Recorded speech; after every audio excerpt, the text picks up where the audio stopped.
mga kapatid, meron po akong babasahin sa inyo. Ito po ang panawagan ni Robin Padillang Usbaw. Matatawa kayo dito. Ang sabi niya, ito ayan. Ayan, ano po? Sabi niya po, hindi ko na kailangang kumbinsihin kayong lahat. Sapagkat alam ko, lahat ng nandito at sa buong Pilipinas at sa buong mundo, lahat tayo, Dante Marcoleta, ang mga kapatid kong Muslim, kailangan magbayad tayo ng utang na loob. Kailangan si Dante Marcoleta maging number 1. Wow, tinaraydor na nga po ang Islam.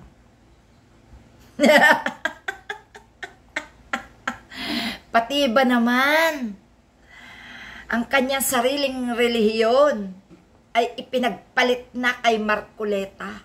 Wow. Hindi nag-iisip talaga tutangan na to no? Akalain nyo, gusto pa maging number 1 si Marcoleta. Ay, di ba'y tanga? Di ba mga kapatid? Ito ang sabi niya, kailangang magbayad tayo ng utang na loob. Senator Robin Padilla calls on fellow Filipinos, especially the Muslim community, to vote Sagip Party List Representative Rodante Marcoleta for Senator in the May 12, 2025 midterm election during the latter's meeting de avance at the Philippine Arena in Bulacan. No? Ito po ay nung May 6. Sa panahon nung nandoon ako sa dahig, isa po ako sa nauna roon, ang kabilin-bilinan ng ating mahal na dating Pangulo, sa amin, sa PDP, lahat po yan, isa lang sinasabi, huwag ninyong kakalimutan. Iparating sa lahat ng Pilipino, mga ulul, sa buong mundo ang unang iboto, Dante Marcoleta, wala pong kasinungalingan ang bilin ni Rodrigo Roa Duterte. Dante Marcoleta, says the lawmaker in his speech before cheering supporters. Mga kapatid, gusto po nila black voting. No? Hinawakan po nila yata ang iglesia. Kung kaya't ipinagmamalaki nila itong si Marcoleta at pinipilit nila na ipanalo ito dahil ito ang nagdadala ng black voting. Pues tayong mga simpleng mamamayan, mas marami po tayo. I-block natin ang boto natin sa matitinong kandidato. Ito po. Mag-block voting din po tayo. I-block vote din po natin ang ating mga kandidatong matitino. Hindi kaalyado ng berdugo. No? Kaya mga kapatid, isip-isip tayo. Ito pa ang sabi. The lawmaker is president of the Duterte-led PDP Laban is also urging the public to vote straight the party's Duterte senatorial slate in the coming polls.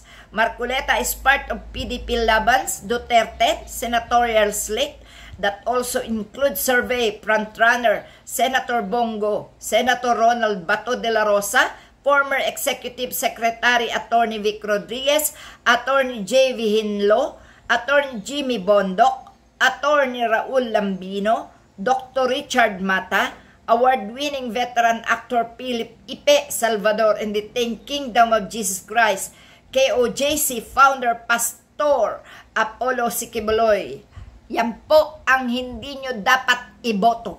Sila po ang mga kawal ni Duterte para maghasik ng kasamaan sa ating bayan, para kamkamin ang Pilipinas at ibigay sa China, para ipagpatuloy ang mga kasamahang sindikato, terorista, drug lord ni Duterte dito sa bansa natin. Huwag iboto ang Duterte. Huwag na huwag iboto ang Duterte. No?